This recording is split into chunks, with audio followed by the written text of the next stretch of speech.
Buenas noches, bienvenidos a Liderando con Inteligencia Emocional, un espacio para reflexionar, cuestionarnos, aprender, desaprender y reaprender.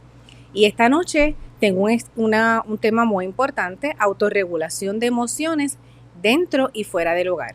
Y para eso necesitaba dos personas que pudieran compartir con ustedes profundamente sobre este tema, decirle cuál es la realidad, la importancia y maneras en que podemos trabajar con esta autorregulación. Para ello me acompañan esta noche la doctora Mayra Dávila y la doctora Hilda Rivera. Bienvenida y buenas noches. Buenas noches, Amari. Buenas noches. Gracias por el espacio y por la oportunidad que nos das de compartir. A ustedes por aceptar. Sé que es un espacio que ustedes también necesitan de descanso por el tipo de trabajo que realizan y están concediéndonos a nosotros esta hora de su tiempo para nosotros aprender también sobre este proceso de la autorregulación y la realidad que estamos viviendo. Y siempre me gusta empezar atando la importancia de por qué estamos trabajando este tema y por qué de momento estábamos hablando sobre la inteligencia y los niños y la escuela. Y ahora hemos hecho una pausa para ver, dentro y fuera del hogar, no importa la responsabilidad o el rol que usted está asumiendo en este momento dado, ¿verdad? Porque todos estamos dentro y fuera del hogar en distintos momentos de nuestra vida y de nuestro día. Y para eso quisiera que las doctoras, tanto Mayra como Isla, nos compartieran las estadísticas reales, porque no es lo mismo decir, tenemos un problema de autorregulación, tenemos un problema con gestión de emociones, tenemos dificultades en Puerto Rico, hay violencia. No, cuando lo vemos en números, entonces entendemos la importancia, el por qué este tema es importante hoy y queremos que preste mucha atención. Mire, oídos y ojos para que usted mire y escuche lo que vamos a estar hablando esta noche. ¿Pudiéramos empezar con las estadísticas, por favor? A ver. Sí, claro que sí. Mira, Isamari, es importante hacer la salvedad de que Puerto Rico, pues mucho antes del COVID ya estaba enfrentando, ¿verdad? Desde la crisis fiscal, después tuvimos el huracán María, después vinieron los terremotos del área suroeste, y entonces ahora estamos viviendo la situación del COVID. O sea que se han ido acumulando, ¿verdad? Situaciones, crisis inesperadas, son situaciones que no estamos preparados para ellas, nos toman por sorpresa. Y entonces ahí es bien importante traer lo era la salud mental. Cuando tú hablas, ahora entramos a la estadística, es importante mencionar que hace 2 años se consideraba que Puerto Rico era la tercera jurisdicción de los Estados Unidos con los mayores problemas de salud mental. Wow. Nada más que para que tengan una idea, sí, entre el año fiscal 2018 al 2019, la línea Paz, que es la línea de AMSCA, recibió 97.619 llamadas y una tercera parte era personas en crisis. Así que estamos viendo, o sea, que se ha ido acumulando todas estas situaciones inesperadas, pues van a traer las estadísticas, vamos a ver que aumentan los casos de depresión, ansiedad, aumentan los casos de violencia, que más tarde Mayra va a entrar en detalle. Así que vemos que hay muchos casos que no se reportan. La policía puede reportar algunos, pero no todos. Se considera que no son las cifras reales. La tasa de violencia doméstica en Puerto Rico durante el inicio de toque de queda, estamos hablando a principios, ¿verdad? Marzo, abril, eran 37.4 por cada 100.000 mujeres, o sea, mucho mayor, 4.6 veces mayor que los incidentes por cada 100.000 hombres. O sea, vemos que el día de hoy la policía, estoy hablando para el 2019 al 28 de septiembre, se habían recibido 4.545 querellas, muchas pues no quedaron en algo, otras no, 123 querellas por maltrato a menores, pero ahí Mayra va a entrar en eso en detalle porque no es una realidad, hay muchos que no llegan. Hay muchos que no se reportan, hay muchas cifras que ahora mismo hace falta que se actualicen y es importante saber que por lo menos alrededor de 5.938 personas reportaron ser víctimas de agresión sexual durante el año 2018, o sea, entre ellos 9 de cada 10 víctimas que reciben su agresión, tenemos que el 79% son menores de edad. Y eso es bastante en cuanto a nuestras cifras, ¿verdad? Cuando hablamos de que cada 9 de 10 son entre niños y adolescentes, es un impacto. O sea, diariamente 2 menores son víctimas de abuso sexual y reciben servicios en la sala de emergencia. Eso es de lo que se reporta De lo que realmente. se reporta, sí. De lo que se reporta. O sea, porque sabemos que con esta incidencia y estas situaciones hay muchos que no van a estar llegando porque actualmente están residiendo con los agresores. O sea que con este confinamiento hemos visto que ha aumentado la violencia de género, la violencia contra menores, y ha causado muerte de mujeres, ¿verdad? Que hemos visto a través de violencia doméstica, han pasado también, han aumentado todas esas cosas, ¿verdad? Así que las estadísticas, muchas veces pues tenemos una idea, pero realmente entendemos que hay muchos más casos que no se reportan. Tengo aquí que 154.919 personas reportaron ser víctimas de intento de agresión sexual durante el año previo, o sea, en entrevistas de violencia sexual. O sea, que estamos hablando de cifras del 2018, que a medida que se vayan actualizando algunas de ellas, vamos a ver cómo realmente ese número ha ido incrementando. Sí, sí. Así que son números bastante, ¿verdad? Elevados para ser un país que somos 135, como quien dice, y ser un país tan pequeño. Y como bien nos dice nuestra colega, somos la tercera, ¿verdad? Jurisdicción donde más se reportan problemas de salud mental. O sea, esto es un llamado al orden, ¿verdad? Para ver cómo nosotros estamos contribuyendo a que esto incremente o disminuya. Exacto. Así que es un problema social de todos. Exacto. Todos tenemos un granito. Y ver de qué manera, ¿verdad? Nosotros en nuestro proceso como individuos y cuando nos toque liderar dentro de un hogar, como madre, como siempre recalco, el proceso de liderar es, tú eres guía y dirección para otras personas. Y trabajar con nuestra inteligencia emocional y con nuestra salud mental, con nuestro balance, es esencial porque pues si no pasamos a ser los que auspiciamos, promovemos o quizás nos convirtamos en la persona que, ¿verdad?, crea la violencia o aplaude o con el silencio la sigue promoviendo. Me gustaría que ahora que hemos hablado de las estadísticas y la gente que nos ve ahora y los que ven luego el video pueden entender lo crítico de este proceso, que podamos entrar a las definiciones de conceptos, ¿verdad? Ustedes me hablaban ahorita del concepto de gestión de emociones, de autorregulación antes de que iniciáramos el live, y me gustaría que entonces pudieran compartirnos cómo definimos emociones, cómo definimos el concepto que nosotros quizás en el área de educación le llamamos gestión de emociones, y que el concepto, decíamos ahorita que debería ser autorregulación emocional. Sí, porque dependiendo del campo, ¿verdad? En el campo de educación, nosotros en el concepto, ¿verdad?, clínico, cada quien, ¿verdad?, le da un nombre, pero todo va a lo mismo, todos vamos enfocados a lo mismo, a cómo nosotros modulamos y autorregulamos nuestras emociones. Bueno, las emociones son una reacción fisiológica y ahí me ayuda Hilda, que estamos trabajando, ¿verdad? Ambas hemos trabajado, pero más ella que yo en el área de la neuropsicología, y no es lo mismo reaccionar que responder, ¿verdad, Hilda? De sí mismo. Y acuérdense que las emociones cambian. No podemos estar, es algo cultural que siempre tenemos que estar felices, no. Tenemos derecho a llorar, tenemos derecho, o sea, las emociones vienen y van. La clave está en cuánto, ¿verdad?, es intensa esa emoción, cuánto dura.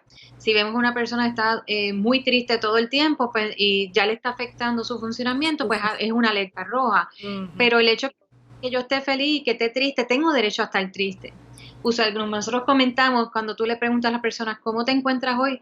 Puede estar destruido, puede estar pasando por una situación, casi siempre te contenta, estoy bien. Estoy bien. Porque ¿verdad? No queremos, porque realmente todo el mundo tiene que estar bien, eso no es una realidad. Exacto. No es una realidad, entonces eso es lo que queremos entender, que las emociones vienen y van, puede estar hoy triste, mañana pasó algo, pues te dio tristeza y eso es normal, eso no es nada patológico, al contrario.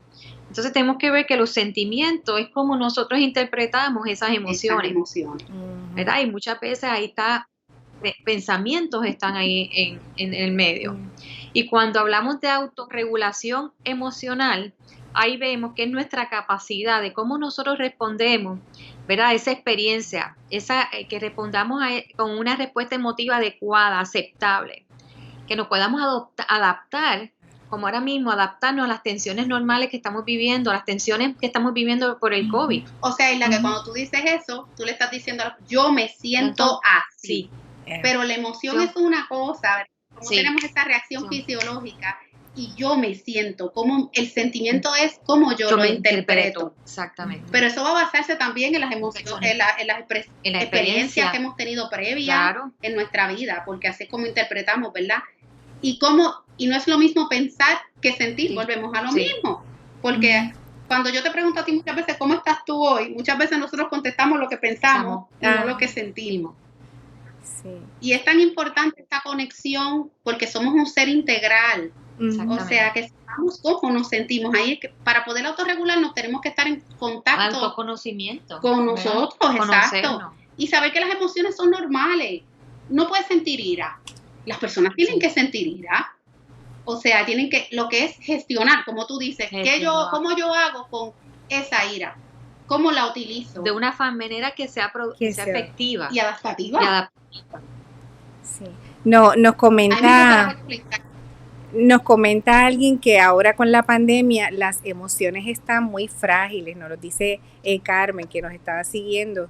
Y además de eso, quiero aprovechar, además de lo que está diciendo Carmen, que muchas veces quizás la preocupación pudiera ser yo que trabajo con niños, jóvenes, maestros, que a veces pensamos que lo que yo siento es lo que yo soy. Y entonces es importante que yo no soy esa emoción y yo no soy ese sentimiento, sino que es algo que está ahora en mi vida, ¿verdad? Que está llegando, pero que yo tengo la capacidad, ¿verdad? A lo mejor de momento no la tengo, pero la puedo desarrollar para manejar, para responder en vez de reaccionar y como decía Hilda ahorita, o sea, cómo yo utilizo, cómo dirijo esa fuerza, si es de la ira o esa tristeza, cómo yo la dirijo, ¿verdad? Y en efecto, como nos menciona Carmen aquí en la comunidad, que sí, la pandemia, y es parte de lo que vamos a ir hablando en la noche, o sea, están muy frágiles por esto mismo, por lo que ustedes estaban hablando y van a explicar más ahorita, ¿verdad? De que estar confinados en un espacio y probablemente, como mencionó ahorita Mayra, estamos con las mismas personas con las que a lo mejor no nos llevábamos bien antes, estábamos teniendo unas dificultades en nuestras relaciones interpersonales y de momento estar todos en ese mismo espacio limitado, ¿verdad? Pues entonces nos afecta más y quizás una parte pues se torna en una víctima y la otra parte se torna en el agresor porque ya se nos fue de la mano la situación, ¿verdad? A mí me gustaría entonces que, trayendo lo mismo que está mencionando Carmen Teresa, con esa preocupación y lo que ustedes acaban de hablar, ¿qué es la violencia en el hogar? No importa la pandemia, o sea, el concepto de qué es la violencia en el hogar. Porque ahorita hablamos claro de que existía antes, lo que pasa es que se ha agravado, pero existía. La violencia, o sea, primero que siempre ha existido, ¿verdad? Desde todos los tiempos, y primero tenemos que hablar de los aspectos culturales. ¿Cómo la cultura define la violencia, verdad? ¿Qué es violencia? Porque acuérdate que cada familia, cada cultura, cada lugar tiene una definición, ¿verdad? Y unos códigos de ley, igual unos códigos, ¿verdad?, de cómo debemos comportarnos socialmente, y eso establece, ¿verdad?, ciertas leyes universales de lo que es violencia. Pero, de acuerdo a las Naciones Unidas, todo aquel acto que inflija daño tanto a mí como a un tercero, porque yo también puedo ser violento contra mí mismo. O sea, y ahí vamos a las personas que se autoagreden o se autolesionan, o sea, cuán violento yo soy conmigo mismo también, resulta en daño físico, psicológico, emocional, invade a la persona que, ¿verdad?, que la sufre, causa daño a todo el entorno, las relaciones interpersonales, y entre ellos hay muchos tipos de violencia, ¿verdad? Porque podemos nombrar la violencia física, emocional, psicológica, hay muchos tipos también de maltrato, tenemos el abuso sexual, la negligencia, el abuso físico, el bullying, el mobbing, que es el mismo que el bullying, pero en el trabajo, el maltrato emocional, institucional, el cyberbullying, o sea que esto podríamos decir el maltrato sí económico, y es bien importante que reconozcamos que la violencia siempre viene desde el poder y control, de la rueda de poder y control. O sea, siempre tiene que haber una persona que sea el agresor y tiene que haber el receptor acá, ¿verdad? La persona que recibe. Porque ciertamente, o sea, es un ciclo, es una cadena. Entonces tenemos unas características específicas en este proceso. Tenemos que la persona que usualmente es violenta, vamos a ver que es una persona intolerante, rígida, es la persona que reacciona emocionalmente, no responde. Porque si tiene buena gestión, autoconocimiento de sí mismo, de sus emociones, se puede regular y va a responder adaptativamente. Y por ejemplo, si tiene un ataque de ira, se puede retirar de la escena, no tiene que desplazar y golpear a otro o darle contra el piso a algo, ¿verdad? O no maltratar psicológicamente. Hay personas, porque también esto es otro concepto. Pensamos en violencia en las personas que solo golpean y no. O sea, hay unas heridas psicológicas que a veces pueden ser sutiles, pero pueden perdurar en el tiempo, tanto como un golpe. ¿Cómo sería psicológico? Psicológico, por ejemplo, es chantaje, manipulación, o sea, poner características como yo decir, tú eres feo, tú no sirves para nada, exacto, tú siempre haces lo mismo, tú eres bruto, tú eres tonto. Manipulación. Exacto, manipulación. Control de amistades. Control de amistades. Tenemos una persona que puede ser un verbatim. Usualmente casi siempre las personas agresivas tratan primero de enamorar. Y cuando me refiero a enamorar es que yo necesito, ¿verdad?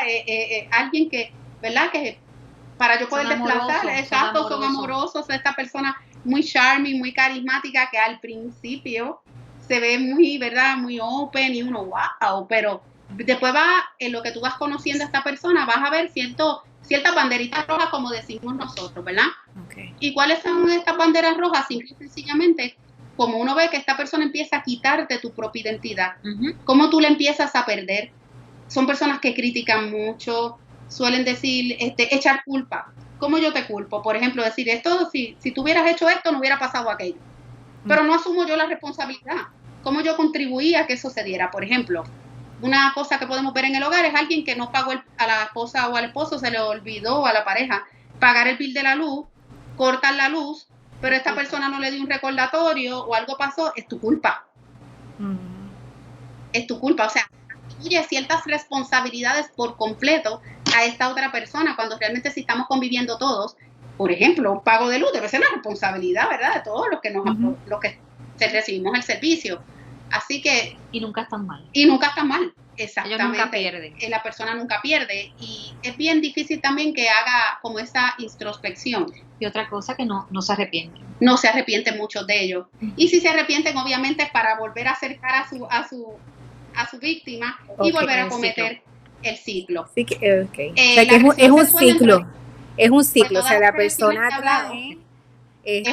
afecta, y luego entonces si ve que va a haber una ruptura, pues viene el perdón y todo esto, pero realmente lo que está es generando otra vez ese vínculo con la persona para poder entonces repetir el ciclo. O sea, que eso quiero que la gente lo escucha, porque a veces no nos pasa que pensamos, bueno, la persona cambió y después volvió y cambió. O sea, no, realmente estos son unos patrones de conducta repetitivos, que es un ciclo. O sea, yo te atraigo, estoy aquí, una vez siento que ya tengo ese vínculo de mi lado, entonces me comporto como el agresor, y cuando siento que te pierdo de nuevo, pues entonces vuelvo otra vez y repito el proceso de perdón, enamoramiento, ¿verdad? O sea, que eso me gusta, que la gente esté claro en eso, sí. Ahí viene, es importante que traiga ahí, cuando vienen a ser seductores, vienen la verdad, hacen el acto de violento, entonces después vienen las promesas. Yo voy a cambiar, yo no lo vuelvo a hacer. Convencen a la mujer o al hombre, porque se puede dar cualquiera. De las amistades. De no poner querella, retiran la querella. Exacto. Y entonces ahí viene, ¿verdad? Y familiares, esto es bueno hablarlo en el sentido de que hay que extender esto a todo el gremio, porque tenemos esto en el trabajo. Tenemos amistades que de momento salen con una perreta en el trabajo y después, mira, perdona, fue que llegué de mal humor por la mañana. O sea, pero este es el típico compañero que vemos siempre tóxico en el área de oficina, que siempre está teniendo sus rabietas, sus tantrum, y hay que ajustarse a este compañero, que a veces uno podría ser que no se atreva ni a hablar por miedo a que Urano explote o tenga una explosión, ¿verdad? Y entonces es importante, porque en todas las áreas, cómo nosotros contribuimos y cómo nosotros, ¿verdad?, podemos gestionar como jefes de agencia, podemos identificar esto, porque cuando hablamos de violencia pensamos que es solo de género, y no necesariamente.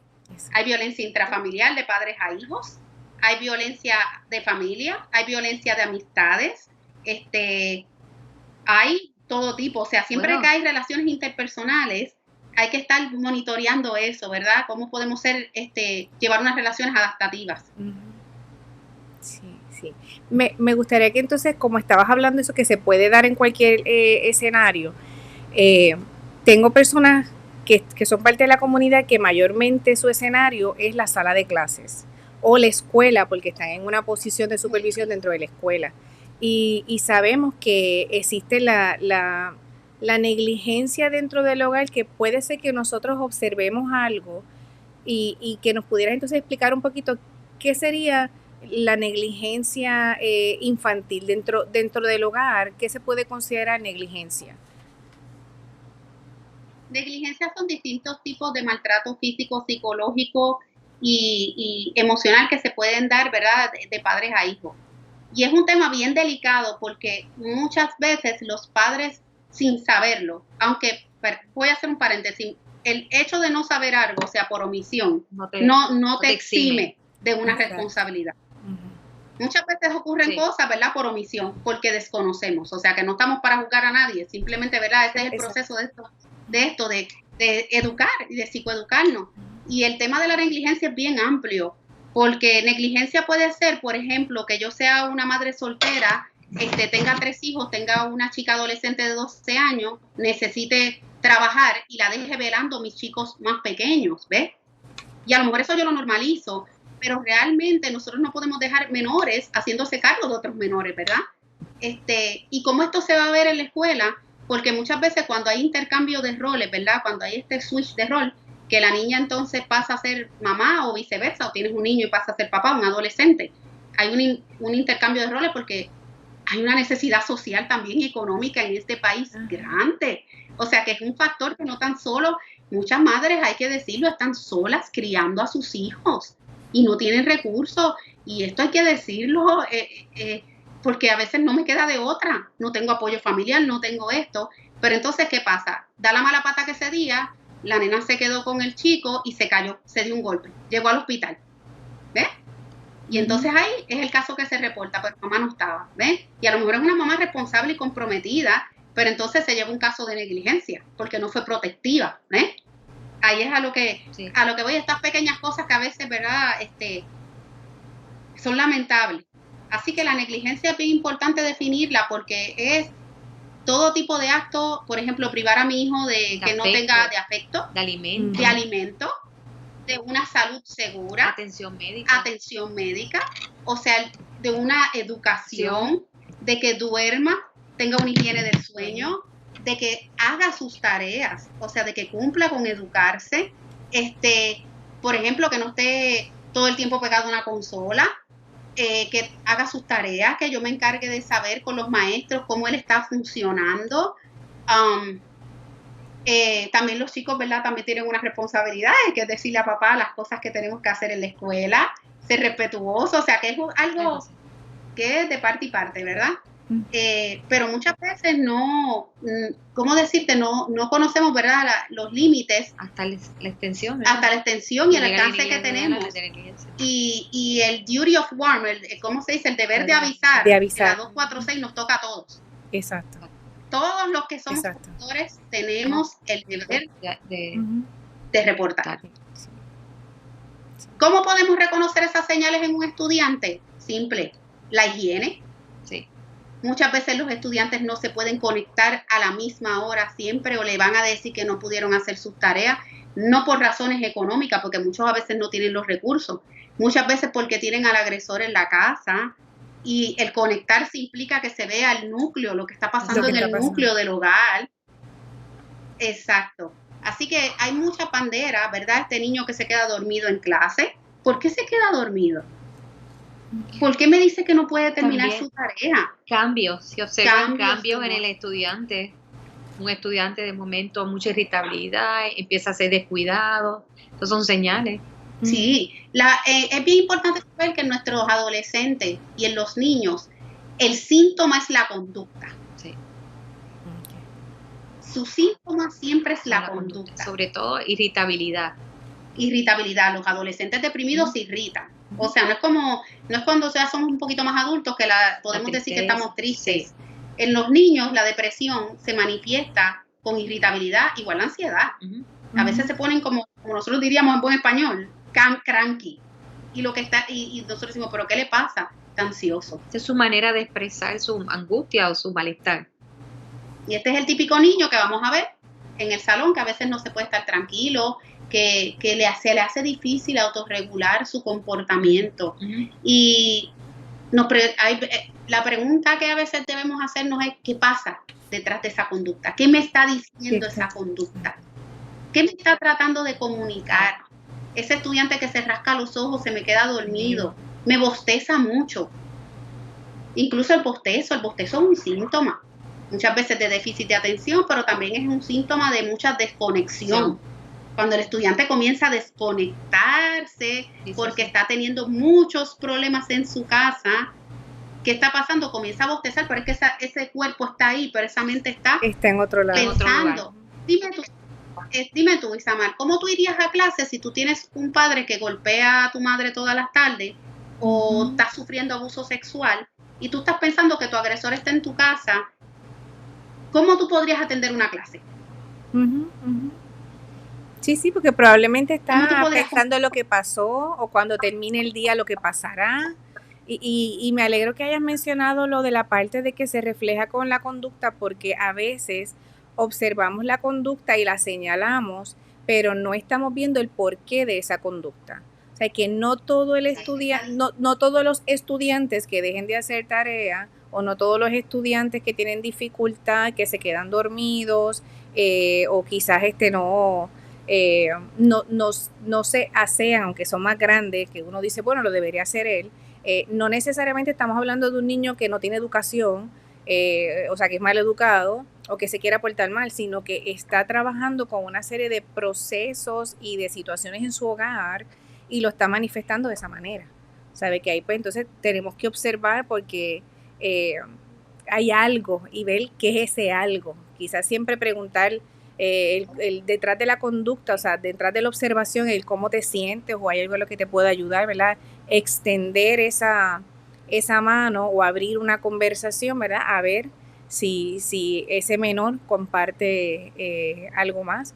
Principalmente si antes de irnos sabíamos o teníamos, ¿verdad? Como la preocupación de que este niño a lo mejor tiene dificultades en el hogar, o sea, que sabemos que está en el hogar con la persona con la que tiene las dificultades. Si era mamá, papá o otra persona que estuviera ahí que era un agresor. Y eso me trae a la próxima pregunta y a lo que mencionaba ahorita una de las personas que nos está viendo. ¿Estos casos de violencia han aumentado durante este tiempo de la pandemia? Podemos decir que sí, que han aumentado. Sí, y significativamente. Porque recuerda que una persona que no puede autorregular bien sus emociones, ¿qué va a pasar si está encerrado o si está económicamente? O sea, si se añade a eso otros estresores, otros factores, esta persona va a incrementar en sus ataques de ira, en sus ganas de controlar, o sea, se va a reflejar más aversivamente esa conducta. Y entonces ahí es que vamos a ver que los casos incrementan. Y los de salud mental también, ¿verdad? Si tiene un historial de salud mental, se agrava. Si tiene uso problemático de sustancias, también.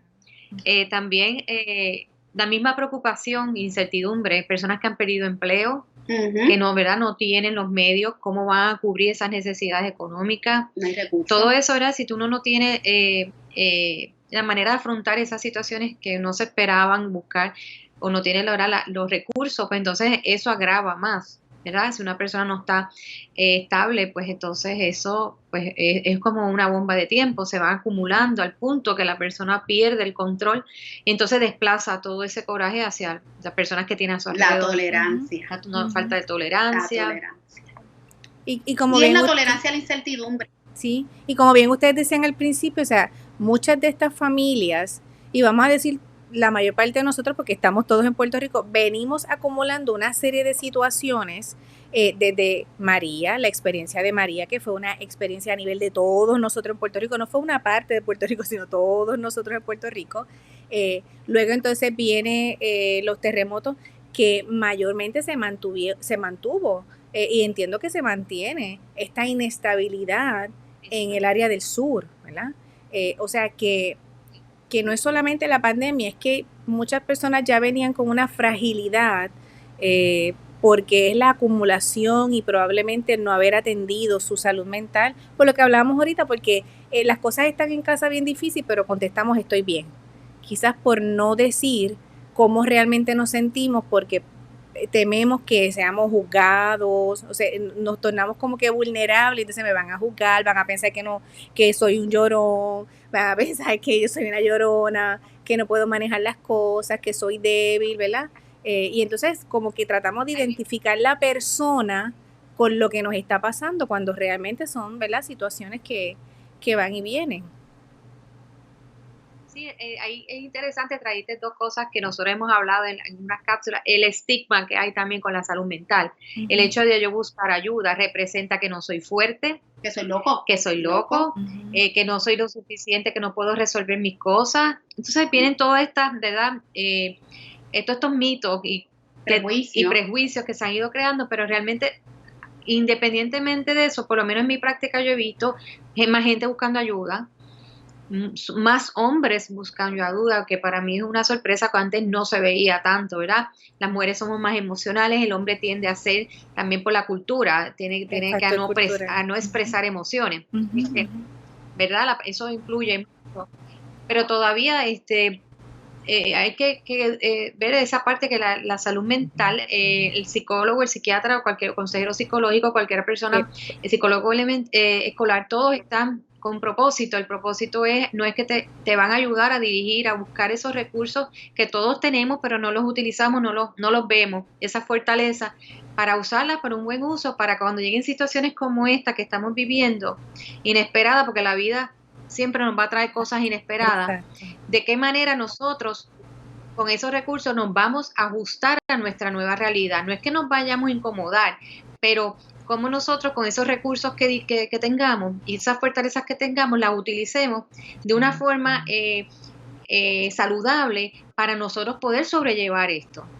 Todas estas situaciones que nos están tocando inesperadas, ¿verdad? Y la vida es así, nos van a seguir tocando cosas inesperadas. O sea que yo entiendo que no es tanto por el COVID, tenemos que seguir, ¿verdad, Mayra? Fomentando. Yo pienso que la salud mental es igual que, bueno, y eso está establecido por la Organización Mundial de la Salud, y nosotros lo dimos en una cápsula, lo que es el bienestar. Hay muchas dimensiones. Si no hay salud mental, no hay salud física. Uh-huh. Si no hay salud física, no hay salud mental. No hay salud de muchos aspectos, porque somos seres integrales. O sea, cuando nosotros no nos sentimos bien, y por un ejemplo clásico, mucho ataque de pánico que se está reportando. Muchísimo, eso es una cosa increíble. Los ataques de pánico, yo estoy viendo casi todos vienen por ataque de pánico, y es la incertidumbre, la falta de miedo, ¿verdad? De qué va a ocurrir, que me puedo contagiar. Son muchas variables ahí. Pero a eso del ataque de pánico quiero traerle ese aspecto. Como hay tanto mito, hay tanta prejuicio con la salud mental, lo último que la persona piensa cuando le está dando un ataque de pánico es que es algo que está aquí. Que es emocional. Que es emocional. Va a esa sala de emergencia, me está dando un ataque al corazón. Sí, porque usualmente se reporta como un ataque al corazón. Por el temor a morir, piensan, porque claro, nuestro cuerpo ante una amenaza está reaccionando. Entonces ahí viene la falta de aire, el dolor en el pecho, pienso que me voy a morir, y cuando le hacen todos los estudios está todo bien, está somatizando, es emocional, es psicológico. Pero lo último que piensa la gran mayoría de las personas es que es algo que está acá arriba. ¿Por qué? Porque nos han educado que todo es físico. O sea, todo es, bueno, que tienes que tener algo en el corazón, tienes que tener alta presión, tienes que tener esto, todo, menos la salud mental, que usualmente la salud mental yo diría que es una de las bases. Uh-huh. Si esto acá arriba no anda bien, o sea, nuestro proceso mental no anda bien, nuestro cuerpo no va a responder adecuadamente, y nuestras emociones no van a responder adecuadamente. O sea, como individuos no nos vamos a poder adaptar, ni tampoco vamos a poder tener respuestas adaptativas, no reacciones, porque cuando estamos en la fase activa estamos reaccionando todo el tiempo. No es lo mismo reaccionar que responder. Por eso es tan importante monitorear nuestras emociones y monitorear cómo nos sentimos y pedir ayuda. Y una respuesta adaptativa lo que nos está diciendo es que yo utilizo una serie de recursos para manejar el asunto. ¿Sabe? A eso es lo que nos estamos refiriendo con una respuesta adaptativa. Y entiendo la parte de salud mental, lo que pasa es que, como decía Hilda, todavía hay un tabú. O sea, mira que se habla y se comparten tantas cosas, ¿verdad? Ya a través de diferentes medios y Netflix y la misma prensa, las noticias en la televisión, comparten la situación de salud mental, pero todavía tenemos ese miedo a que si sacamos eso que estamos sintiendo y pedimos ayuda, ¿verdad? Pues como que sale algo muy, muy, muy de uno, muy privado, y quizás, ¿verdad?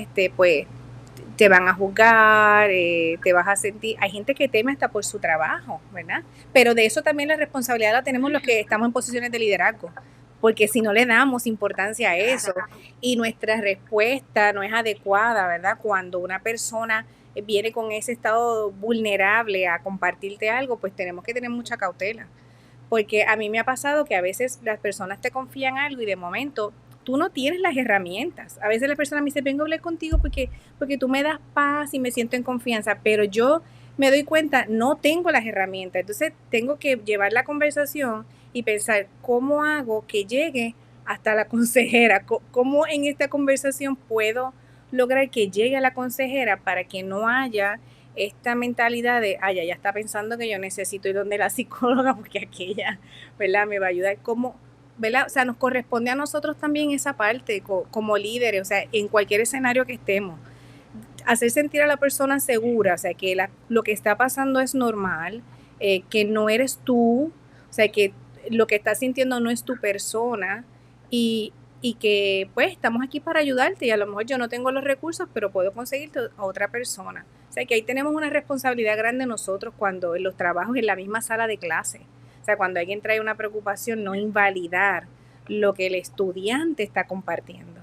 O no tratar de darle la respuesta o decir, ay, las cosas son así. Cuando yo era chiquita, mi mamá me daba con la chancleta. O sea que a veces hacemos expresiones que en vez de abrir la puerta a una conversación y quizás poder facilitarle recursos al estudiante o darnos cuenta qué está pasando, realmente cerramos la puerta porque normalizamos el proceso y pues como a ella le daban con una chancleta, pues a mí me dan un puño en la cara y me tengo que quedar callada. ¿Ve? O sea que ese tipo de cosas tenemos mucha responsabilidad nosotros, los que queremos promover el bienestar, pero que no puede ser de palabra, tiene que ser de acción. O sea, tenemos que actuar con responsabilidad cuando alguien nos confía o notamos, ¿verdad?, que una persona tiene esa necesidad. Yo estoy poquito a poco, mientras estamos aquí conversando, estoy compartiendo algunos de los números que ustedes me facilitaron, que son recursos profesionales y de ayuda, ¿verdad?, para que las personas puedan tener una alternativa en caso de una emergencia. Y como decía ahorita Mayra, importante, no es solamente para mí, es que si yo sé que hay alguien, mi amigo, mi primo, mi prima, un empleado, un estudiante, un colega, un compañero de trabajo, alguien que lo necesita, pues uno poder facilitarlo con mucha caridad y mucha, ¿verdad?, delicadeza, poder facilitar estos procesos. Me gustaría que nos hablaran un poquito más antes de dar el cierre a cómo cada uno de nosotros, ¿verdad?, podemos educar y no solamente educar, notar y liderar en los escenarios para que se pueda reducir la violencia dentro del hogar, porque aunque yo sea educadora, aunque yo sea maestra, aunque yo sea la asistente de maestro, aunque yo sea la secretaria de la oficina, aunque yo sea el mensajero, yo tengo la oportunidad de facilitar o de evitar que en otro hogar se pueda dar la violencia, ¿verdad? No solamente en el mío, sino que si yo sé algo, ¿verdad?, ¿cómo podemos nosotros también asumir nuestra responsabilidad? Yo pienso que si estamos, ¿verdad?, en distintos escenarios, ¿verdad?, cada escenario, cada lugar administrativo tiene sus propios reglamentos, ¿verdad? Uh-huh. En el caso de los niños sabemos que tenemos la 246, que siempre es el deber de nosotros informar.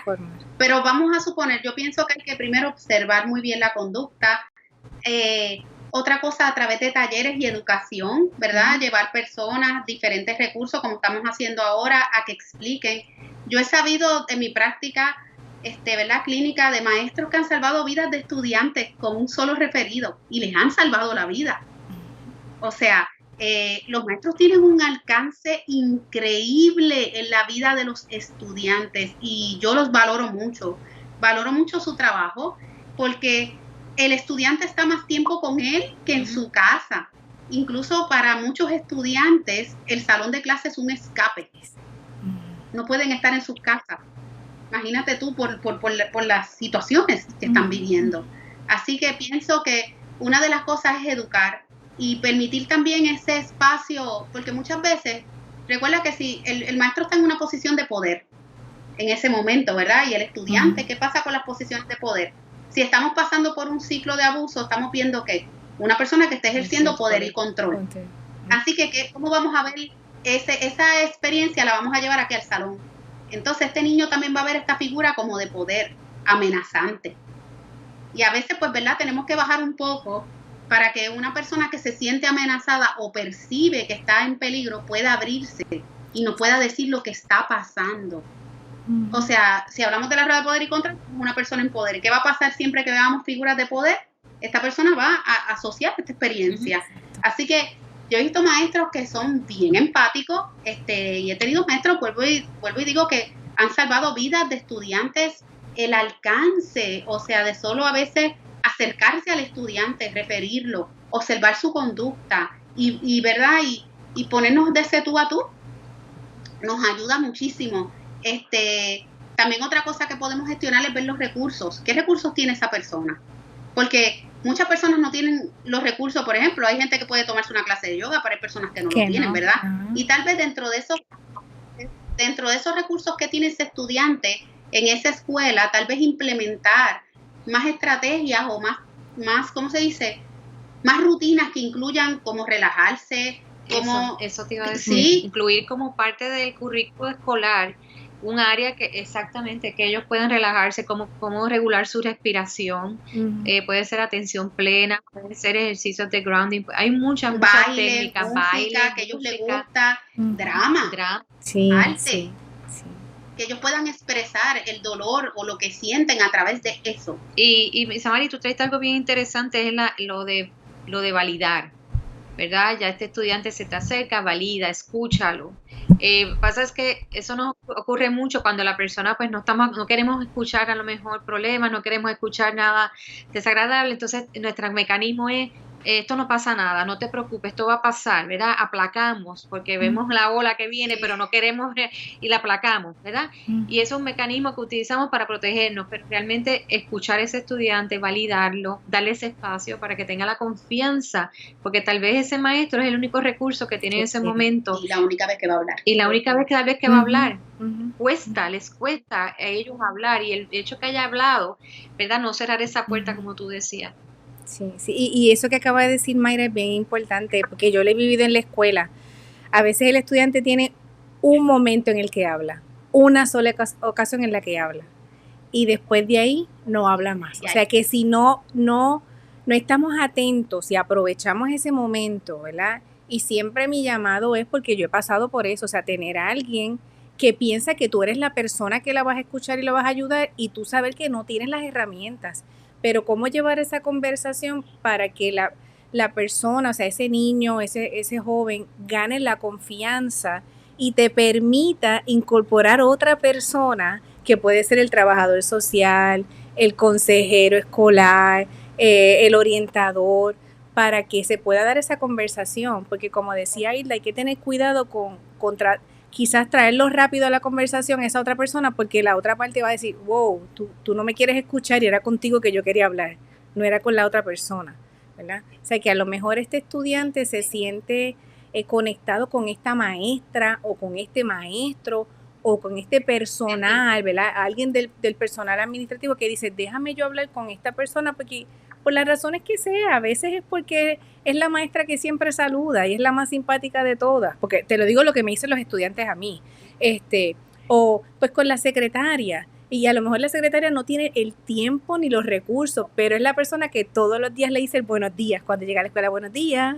O sea, es la primera persona que le sonríe en el día. Salgo de mi casa con 20 problemas. Y es reconocer eso, o sea, no soltarlo rápidamente, porque mi experiencia ha sido que es un momento, a veces es un momento, y después de ahí, tranque total, y no, ¿verdad? No, hay que utilizar otros medios, o a veces los padres, pues, si están separados, pues un padre empuja un poquito más, y entonces lo lleva a algún sitio, y obligadito el muchachito habla, y sale lo que es, pero no siempre. A veces tú te das cuenta que el estudiante no dijo más, no recibió ayuda, y tú lo que ves es que se sigue metiendo en ese cucurucho, se sigue encerrando, se sigue deteriorando, porque uno ve ese deterioro y no quiere hablar, o sea, no quiere hablar, y no estoy bien, no me pasa nada, ¿verdad?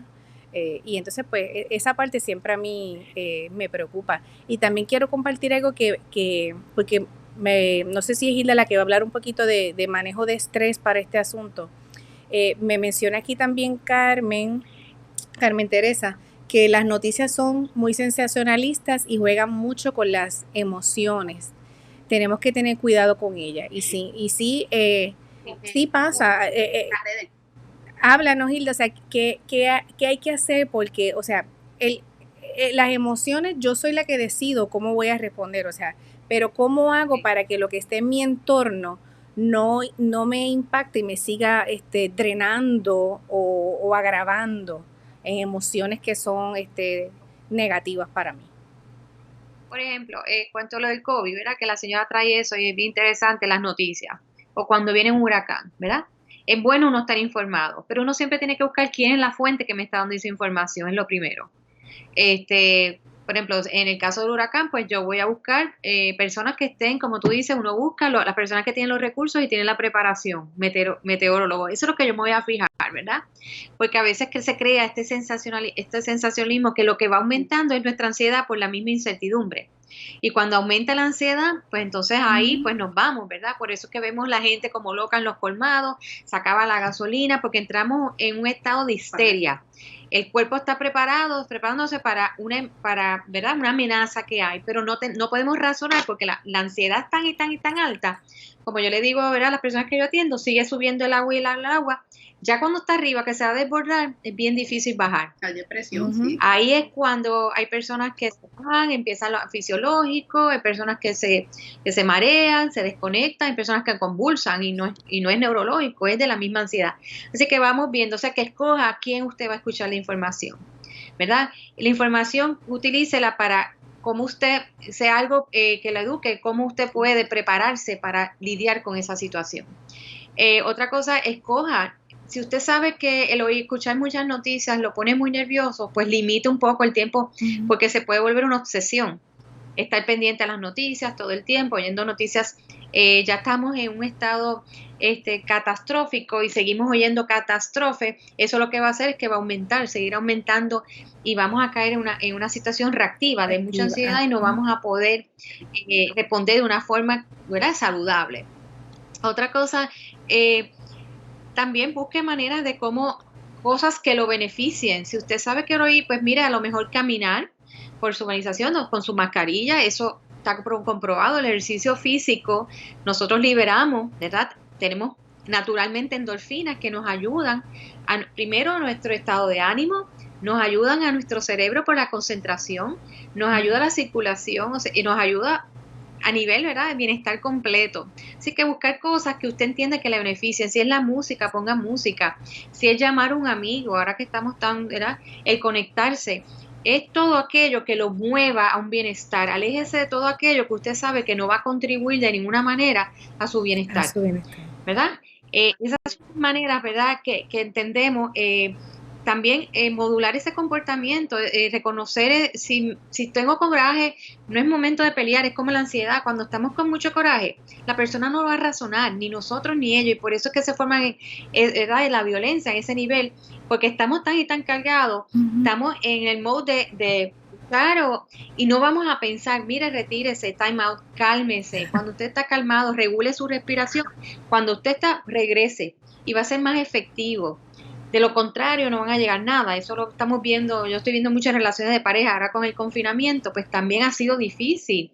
Esa convivencia 24/7 con todos juntos, ¿verdad? La comunicación. Hay que decirlo. Muchas veces, porque Hilda y yo somos colegas y también amigas, y muchas veces cuando nos sentimos estresadas, es bien importante tú decirlo. Compartimos. Mira, lo compartimos, lo decimos, y también hay que decir, ¿verdad? Ay, hoy no me traigas noticias, por favor. Es bueno que usted lo comunique, porque muchas veces tenemos esta persona que nos llama todo el tiempo, viste las noticias, pasó esto, taca, y que está bien, lo queremos mucho, es mi amigo, lo quiero mucho, pero me está matando acá a mí con la ansiedad, ¿verdad? Y muchas veces, bendito, la otra persona también está en ansiedad y no lo quiere comunicar, pero como esto me impacta, y es bueno decirlo de una forma, ¿verdad?, compasiva. Yo siempre digo que es bueno que uno primero, cómo yo quiero ser tratado, ¿verdad? Si yo me pongo en las pies de otro, ¿verdad? O en los zapatos, ¿cómo me gustaría ser tratado en ciertas situaciones de mi vida? Pues así yo trato, ¿verdad? Y así lo que hago es, pues, yo digo, como a mí me gustaría que me dijeran, ¿verdad? Si me llaman, que no me traiga ese tema. ¿Verdad? ¿Cómo se lo digo sin que mi amigo se ofenda tampoco, o sin que mi familia se ofenda? Pues muchas veces lo que podemos hacer es hasta desviarlo, ¿verdad? Sabiamente, desviar a la persona, oye, pero viste tal cosa, y comenzar hasta a hacer un chiste jocoso, ¿verdad? Y lo desviamos tal vez de este tema que trajo con una ansiedad así, o hacer un chiste, o hacer la algo, risa nos ayuda muchísimo. El humor está comprobado también. Sí. Y también a los menores, tener cuidado, porque a veces estamos viendo la televisión y el espacio es pequeño y también están los niños escuchando. Y esto puede aumentar el nivel de ansiedad en los niños y los jóvenes que probablemente no tengan los recursos para procesar la información. Entonces, le viene la parte de uno de tener que traducir, primero uno calmarse para poder traducir en el lenguaje y el nivel que lo van a poder procesar ellos, ¿verdad? O sea que tenemos que estar bien calmados. Y sí, ese punto de las noticias, saber de dónde vienen, porque si no, uno prende el teléfono y ya tienes una lista de mensajes que te están bombardeando con información. Abres tus redes sociales, bombardeo por aquí, bombardeo por allá, prendes el televisor. O sea, saber y sacar unos espacios para no ver nada y desconectarse. Yo últimamente lo más que he hecho es eso, o sea, tratar de coger un tiempo y decir, el teléfono lo dejo por allá, ya terminé el horario, voy a dejarlo por allá porque cualquier cosa, ¿verdad? Estamos todos en casa y si es papi o mis hermanos, ellos también me pueden conseguir por el teléfono de mi esposo. Porque llega un momento en que si no nos agobiamos, entonces terminamos cansados nuestro día y si no liberamos eso, pues entonces eso es lo que vamos a estar rebotando cuando nos comuniquemos con los hijos, con el esposo, los que viven con sus papás, ¿verdad? El otro día hablaba yo con una amiga, estábamos en comunicación y lo triste de saber que hay personas que en este proceso se han visto con el pobre manejo o la autorregulación de emociones maltratando a sus padres. Entonces, tú sabes que lo que tú hablabas ahorita, o sea, estamos viendo el maltrato de diferentes ángulos, o sea, el esposo a la esposa o la esposa al esposo, el papá al hijo, el hijo al papá, el hermano a la hermana, o sea, que se ha tornado en una crisis social y necesitamos buscar las herramientas porque todos los días vamos a enfrentar el estrés y como decía ahorita Hilda, la incertidumbre. Yo sabía eso, pero yo aprendí eso con el cantazo de cuando mi mamá murió inesperadamente y eso a mí me trastocó la vida. O sea, me trastocó la vida que todavía hasta el sol de hoy hay momentos en que yo caigo como que, y ella falleció en el 2016 y yo, wow, mami no está. ¿Sabes? Ese tipo de cosas porque no me preparé, o sea, no me preparé para eso, pasó así, puff. Y de ahí en adelante yo entendí que tengo que fluir porque la vida, mami decía que era frágil y me dio la mejor lección de vida. O sea, con su muerte dio su mejor lección de vida. O sea, y esa fragilidad a la que estamos constantemente expuestos, pues tenemos que desarrollar, como algunas cosas que nos han ido aconsejando ustedes, ¿verdad? Diferentes recursos, alternativas, estrategias para manejar estas emociones porque no es solamente la pandemia, es que todos los días nos podemos enfrentar a diferentes situaciones que nos pueden cambiar la manera en que vamos a percibir algo. Y obviamente, pues si no estamos listos y no tenemos, como decían ahorita, las respuestas adaptativas, pues vamos a estar reaccionando y hacernos daño a nosotros mismos o a los demás. Y creo que con lo que tenemos alrededor es suficiente para nosotros también, ¿verdad? Tenernos en contra unos a otros, ¿sabes? La familia, el mismo trabajo, tú tener tus compañeros de trabajo, o sea, que es otra familia. O sea, es tratar de mejorar y sanar esas relaciones empezando por uno, por la autorregulación mía, para yo poder aportar a los demás escenarios y poder mejorar esa sana convivencia, porque nos necesitamos unos a otros. O sea, que lo mejor es que nos apoyemos en vez de estar en lucha, y a veces las luchas vienen porque no tenemos las herramientas o los recursos para manejar nuestras propias tensiones y emociones, que no son culpa de los demás, pero nosotros quizás en nuestra pobreza de manejo podemos, ¿verdad?, caer sobre el otro o despotricar, como dice una amiga mía, en la otra persona, sin la otra persona tener nada que ver. A lo mejor hoy se le olvidó pagar algo, como decía ahorita Mayra, y si eso hubiese pasado antes de la pandemia, a mí no me hubiese importado, pero ahora estoy hasta aquí y hoy me molestó y hoy te voy a decir todas estas cosas. Y a veces lo que decimos lastima, como tú decías ahorita, de una manera increíble, y sanar esas heridas principalmente con niños que no tienen las herramientas para decir, pero ¿qué le pasa? Porque nosotros los adultos quizás podemos decir, mira, espérate un momentito, no te lo voy a tolerar, y sigues caminando, o le puedes contestar, sientes que te puedes defender, ¿verdad? Y a lo mejor la otra persona cae en tiempo, pero quizás el niño o el joven lo que va a hacer es que va a tragar y se va a creer todo lo que le estamos diciendo, ¿verdad? Y eso sí que, ¿verdad? Como yo digo, que es llegar a otro nivel, porque lo que se empieza a sembrar en esas cabecitas desde pequeño explota después de grande, y trabajarlo, ¿verdad? En la fase de adulto es más difícil, ¿verdad? Sanar ese niño interior. Experiencias traumáticas son de largo alcance, ¿verdad? Para toda la vida, y son difíciles de sanar. Una de las cosas que también quería decir, ese espacio de desconexión que debemos tener en el día, ya sea, ¿verdad?, de los elementos electrónicos y de todas esas cosas, nos da esa oportunidad de ponernos un termómetro a nosotros mismos y reflexionar cómo yo me siento hoy. O sea, cómo pasé mi día, lo pasé mal, lo pasé bien. O sea, y también conectar con qué realmente es lo que me incomoda.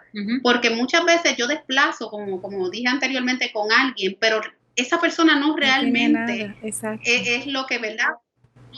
Exacto, esto es como una bola de nieve, venía ya formándose hasta que, boom, llegó. Y creo que es tan importante ese momento donde nos desconectamos, porque nos permite estar en contacto con nosotros mismos y como automonitorearnos, y cuando nos automonitoreamos podemos, ¿verdad?, tomar acción y saber cuando necesitamos ayuda. Sí.